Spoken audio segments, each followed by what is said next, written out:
$1,000,000 question that you have to ask. This should be day one of the date. Do you have a job? And how long you been on it? What? Yes. You mean I gotta ask him that? You listen here. Listen here. Listen. A man that can't provide for you will frustrate you, will pull your head out of your head. One of the greatest needs for a woman is security. I don't care how independent you are. I don't care how you could do for yourself. One of the greatest needs that you have is security. And a guy that can't provide will frustrate you to death.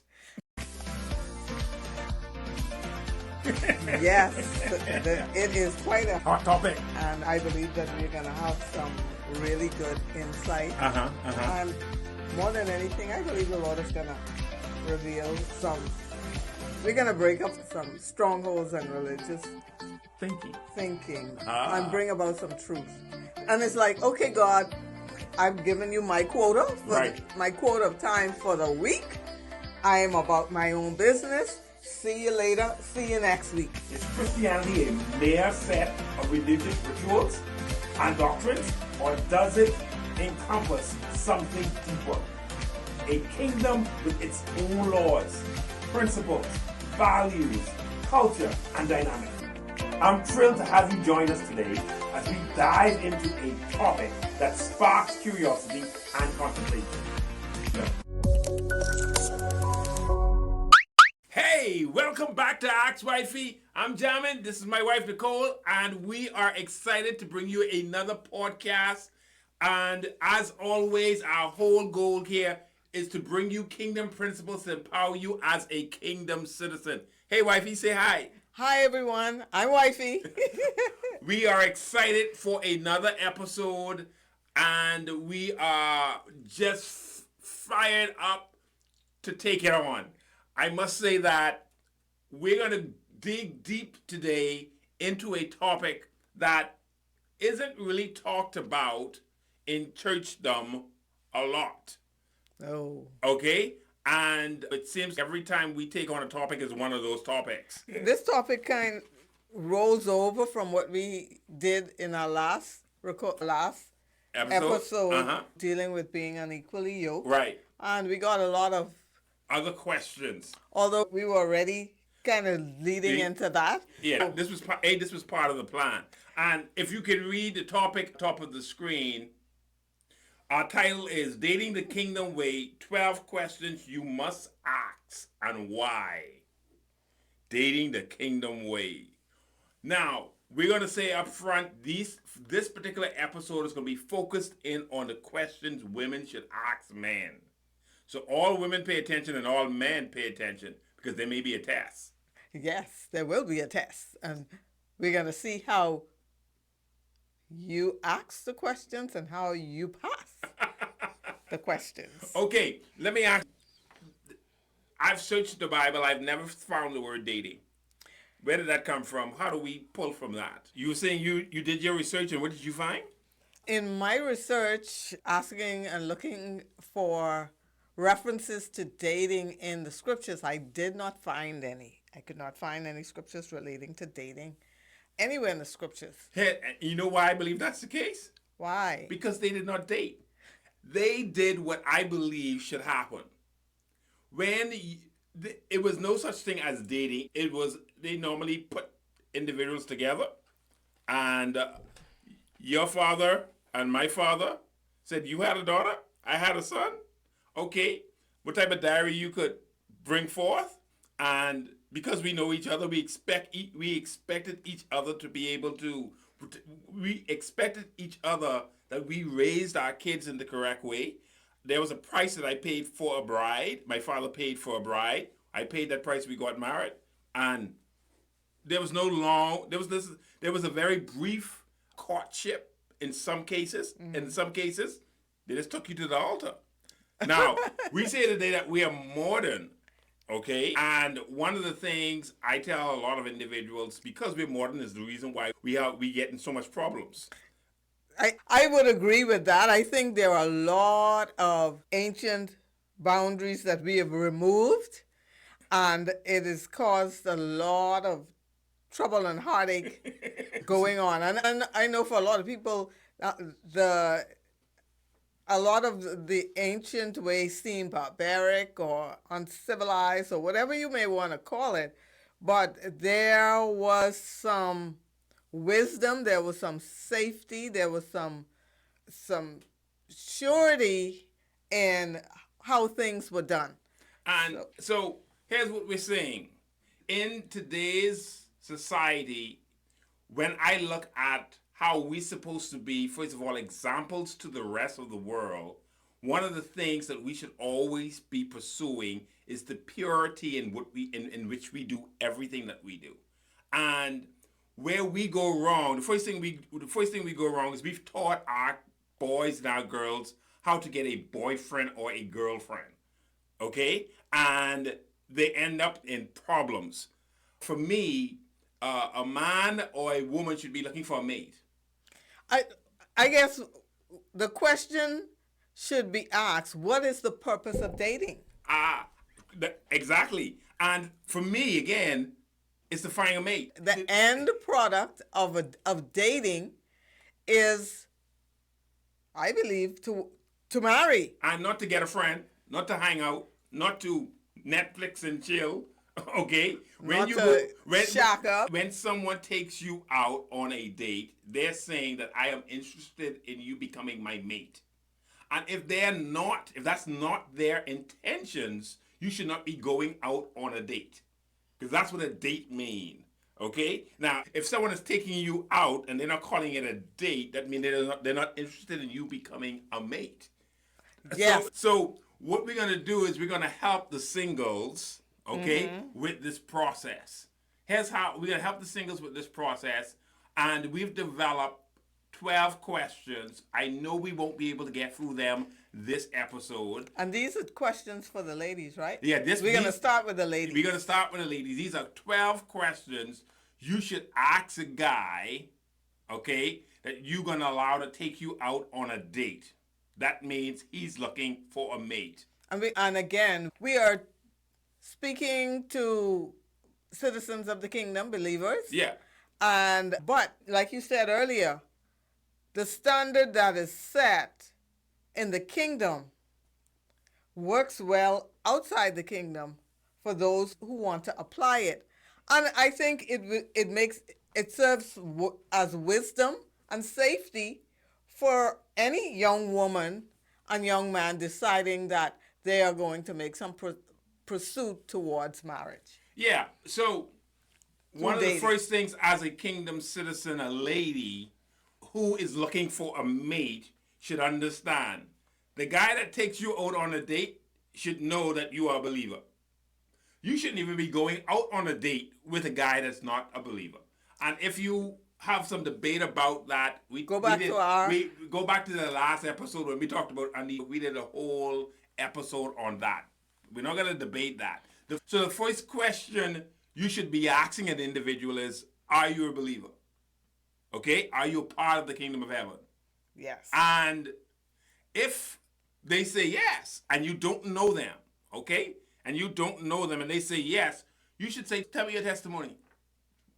Tell me how you got into the kingdom, how you became a part of this kingdom. And share with me your encounter and your introduction don't just to leave the it. Lord Jesus Christ. Don't just leave it. A lot of people just leave it. Don't just leave it and say, yeah, I'm a Christian, yeah. No.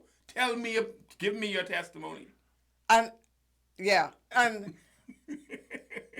ladies, don't let them slide by with saying I'm spiritual. Yeah. I'm spiritual thing is don't wash with me. And that's very important. That's the first question you should ask even before the date.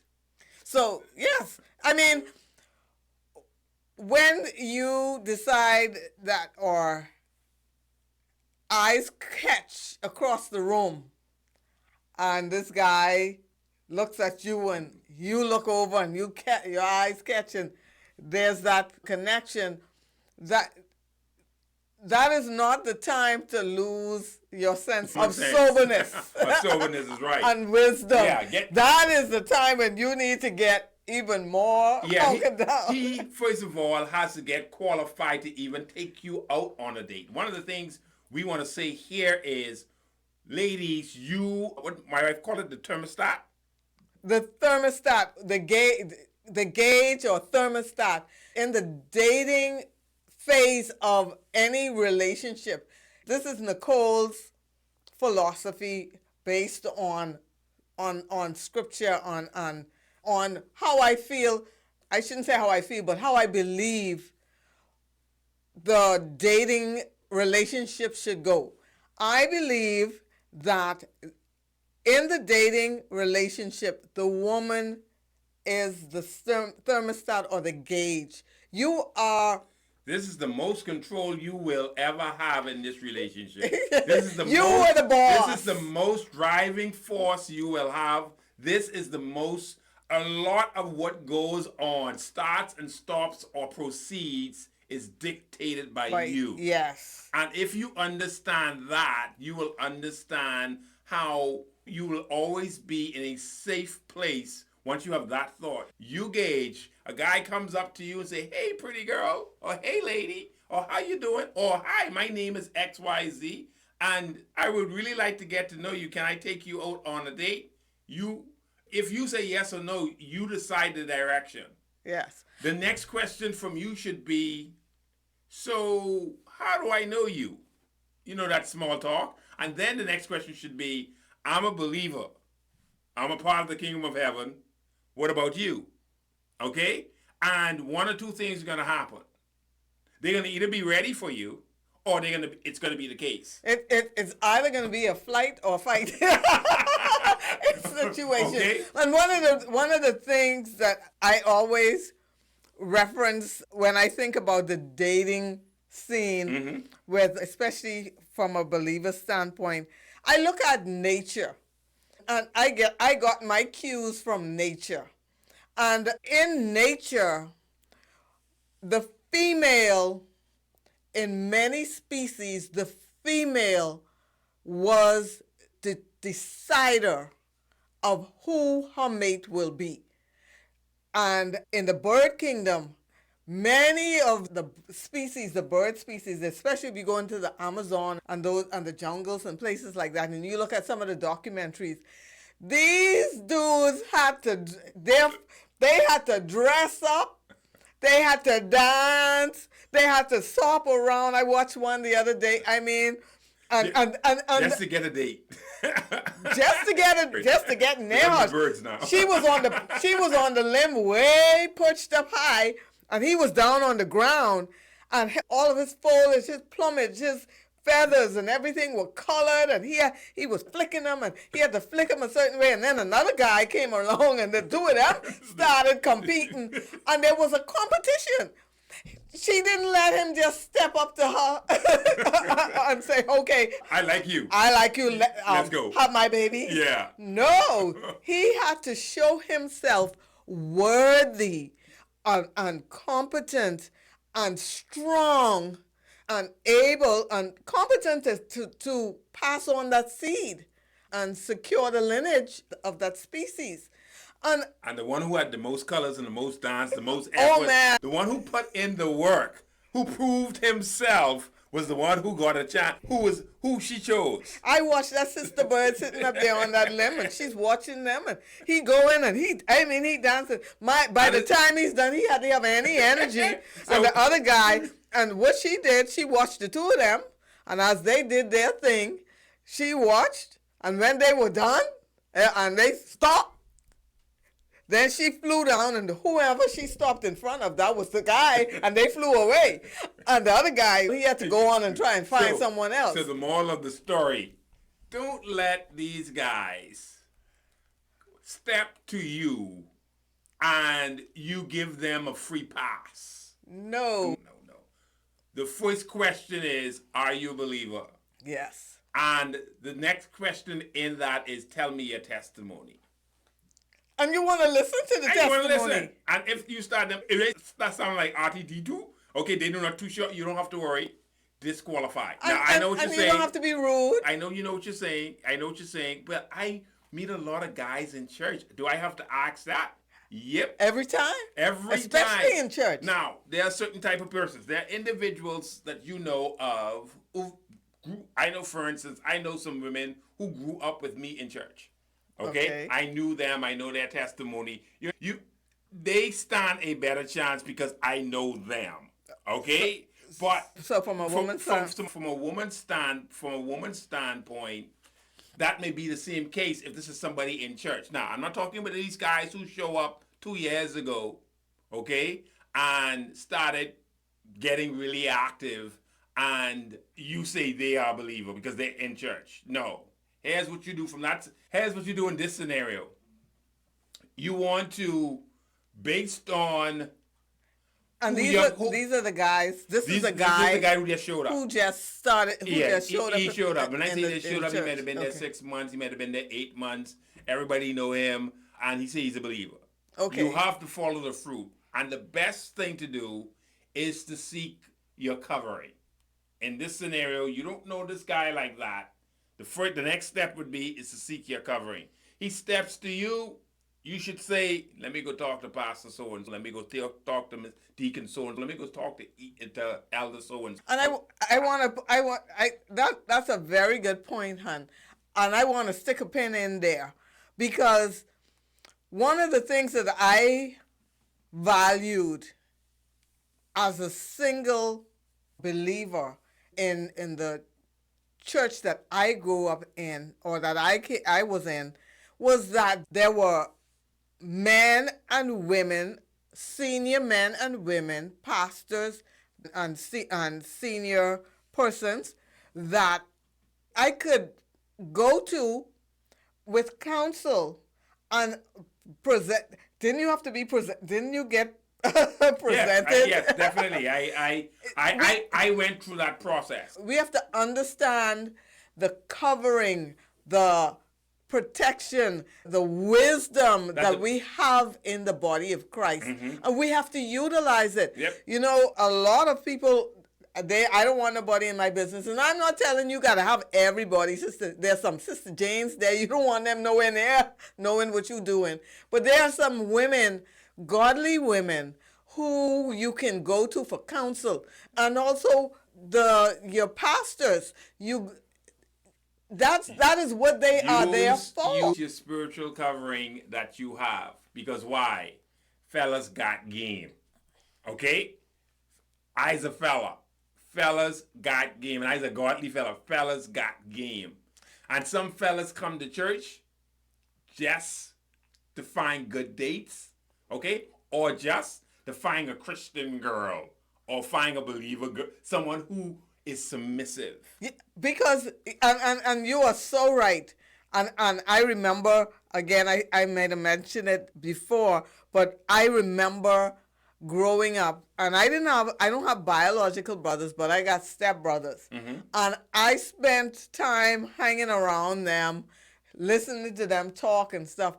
And everybody was going to date whoever they wanted to date outside of the thing. But when they ready to get married, they go into church for their wife. And I'm like, why are you going to church for your wife if your woman ain't saved? Yeah, because I know she can submit to me and do what I say. And they got there because they know, they expect that a Christian woman is going to be, and I think they underestimate Christian women. They think you're going to be pious and a push you over, and they can tell you what to do, and they got control of you. Yeah, but the danger in that is, here's the danger in that. Danger in that is you don't mind them doing that if they were converted, if they became a believer. Yep. But they go there to seek out the best and then pull the best out, or give the best a living hell. Okay, yep. So you want to make sure, if you run into that type of guy, make sure you have a covering, okay? Make sure that you've checked in with your spiritual head. That's very important. A lot of women get swing like that simply because they think they know what they're doing. And let me tell you something about the enemy and fellas, okay? Fellas got game. And because there's more of you than us, they play the game. Yeah. Okay? Now, second question. How important is a man having a vision to you looking for a mate? How important is him having a vision for his life? That is one of the most important things that a man needs to have or be secure of or be in pursuit of in his life before he gets a mate. And that is an important question for you as a woman to want to know. When I met this guy here, when he came, we had our first encounter, and we decided we were going to go to lunch and have a talk. After the food was put on the table and we sat down, and we had the most wonderful, beautiful beach background, and it was a scene out of a movie. And then the record went scratch because I said, okay, so who are you? Where did you come from? And where are you going? He looked at me, he was like, what? And I didn't even crack a smile. I was serious. My brother, I need to know who you are. I need to know if you know who you are. Where did you come from? What's your history? And where are you going? What's the future going to look like for you? Especially if you want to talk about bringing me into that future. And I think that's so important. We have That is, that's out. A man who only know where he's going, could never lead you. One of the biggest mistakes that I see females make is they marry these guys who got potential. Do not lend for a good marriage. Potential is not an ultimate guarantee for purpose. You could have a lot of potential, but if you sitting on the couch, Yep. that ain't going nowhere. Nope. And one of the things, ladies, you have to understand is how we were designed and how we were wired, and what our purpose and our role is in marriage. Our purpose is to be a helpmate. Yep. And if he has no work for you to help him with, that you're gonna be frustrated. And what's so sad is we meet a lot of women who are frustrated. And these are women who qualified themselves.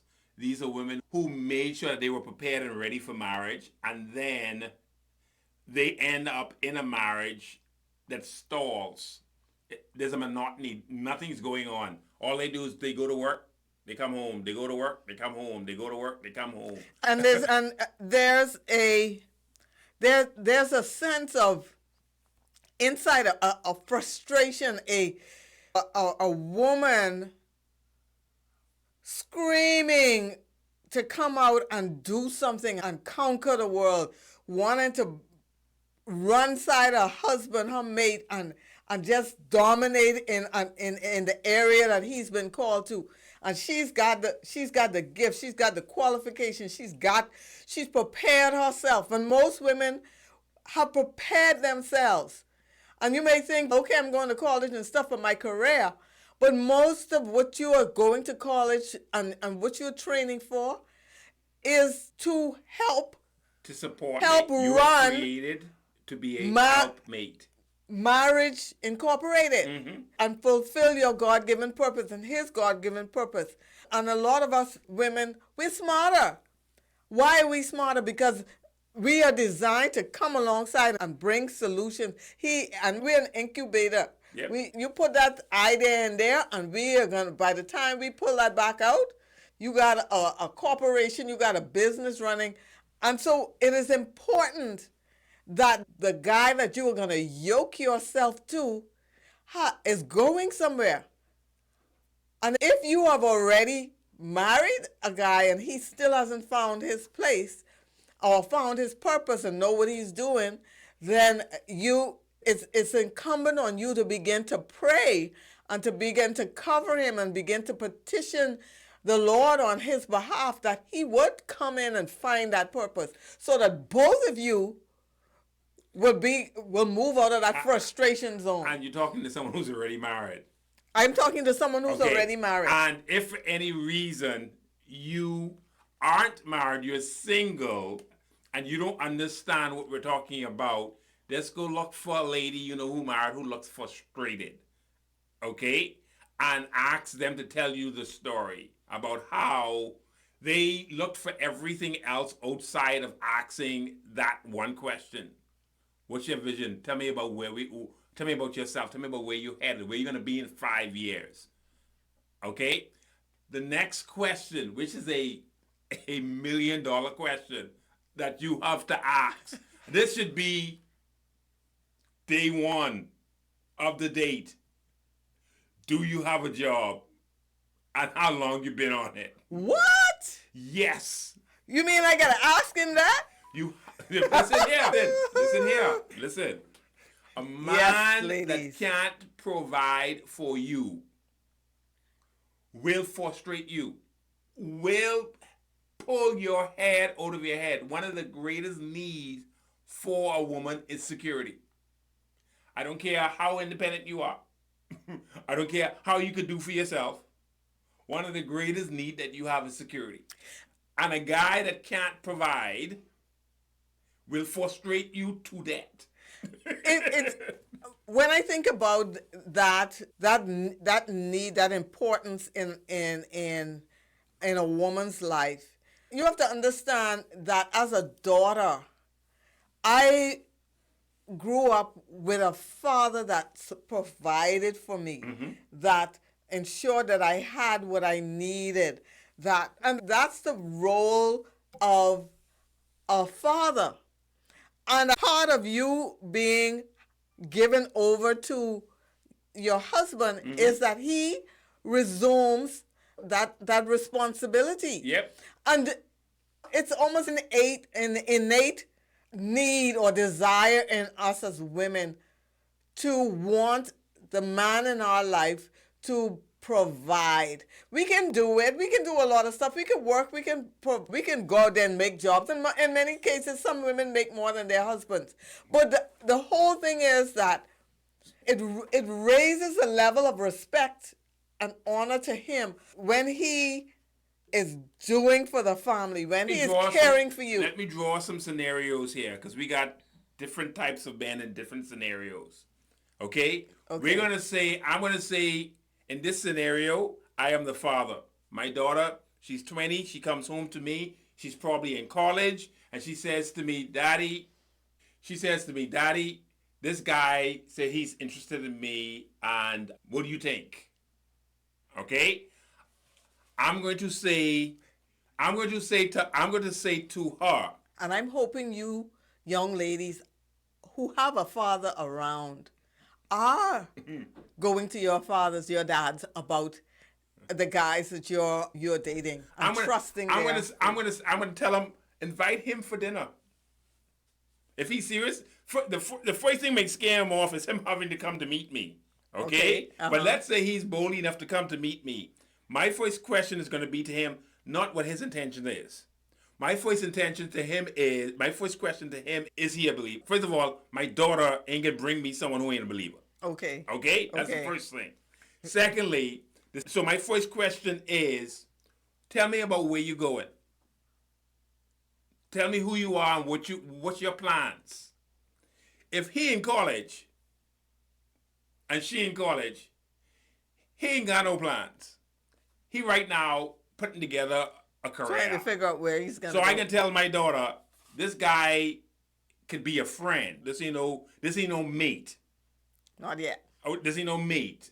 Notice I say this ain't no mate. I ain't this ain't no boyfriend. This ain't no mate. He's still discovering what he's about. Now, 5 years later, he gets a job offer. Okay, he could provide. He's a believer. He could provide. He answered these other questions that we're going to talk about. He qualifies. Okay. Now, next scenario. We then have now an individual who I'm going to say I'm the big brother in the situation. Okay? Okay. My friend is, or my sister is, or my friend is in her years. She's feeling the clock beyond ticking. Between 30 and 30 plus. Her clock is ticking. My first question to her, based on the relationship, I know you a believer. Is he a believer? Have you tested it? Does he have fruit? Who have you spoken to? And Okay? that fruit in his life is It's very important. And I'm seeking you got to be watching the fruit. I'm seeking that out. I will meet, if he don't go to my church, I will go to his church. I want to see if what he say he is what he say he is. And you can always tell if they involve with what in the church, or if they are a member or a follower. Or they just a shower up. Or a shower upper. You're looking for someone who's a part of the ministry, who's involved. I don't care if he's standing in the back as an usher. That means he's involved. I can tell her, don't bring me no one who just is a church attender. Again, because why? She looking for someone who's going to lead her spiritually. Yes. She's not looking for someone who's just going to show up. Okay? So let's just say this guy, he is more than just a church attender. He's involved. My next question for her is going to be, does he have a job? And if she tells me, he just lost it, he's looking for one. He needs to find one, and he's on a 6-month probation. He's on a 6-month probation before he can take you out. Why? Because we need to see if he can find a job. And if he can keep it. And then we need to find out if he can keep a job. Yeah. People are like, you can do that. And guess what? We're not talking, he don't have to find a lawyer job or a doctor job. He needs to be able to find a job and keep a job. If he can't find a job and keep a job, he's going to frustrate you. Nah. He's going to check him off the list. Check him off the list. Now, if he said, oh, yeah, he has a job, he's been on the job for a couple of years, blah, blah, blah, blah, blah, okay. Now. If he isn't on a job, he should at least have, if he could have a business, or he could be selling. If he is selling water on the corner, lady, pick him up. But if he's doing nothing, if he's in a wait and see, let me see, a discovery mode, danger. Okay? And so when they talk about this discovery mode, you meet some people, they busy, but their busyness produces nothing outside of them being busy. Yeah. Those type of people you put on a probationary period to see where they are going. And I want to bring you back to the beginning in Genesis. Mm-hmm. God put Adam in the garden and put him to work. Mm-hmm. And it was after he had been working, he had already named all the animals, all of them passed by him. And as they were passing by him by two, he was like, hey, how come they have someone and I have no one? Mm-hmm. And God said, it's not good that man should be alone. And he said, I'll give him a helpmate. Adam was already in his productive mode. He was at work. He was doing something. And there's something about work that brings a level of dignity and honor and glory to a man's life and an individual's life. It shows the weight of God. If he's got artistic talents and he's, selling his talent, he's making music, he's productive. If he is showing productivity, he is for being a good husband. And a husband, the word husband comes from the word gardener. He's got to tend to his garden, his house, his home, his wife. May she be a fruitful vine along the side of his house. There is a mindset for work. Let me say again, ladies, don't commit your heart to someone that can't provide. It would be frustrating. Don't commit your heart to someone who can't provide. Let them go figure it. Let them go figure it out. Let them go figure it out. Now, hon, this is going too good. Mm-hmm. We have to. We can't keep. We have to continue this next week. This is too juicy to leave like this. Yeah, because vacancy is gonna run more than an hour, so we're gonna make it stop right here. We're gonna stop right here. I know you want to hear the rest of this. If you want to hear the rest of this, next week, tune in, and we'll continue where we left off. Till next week. The kingdom of God is here.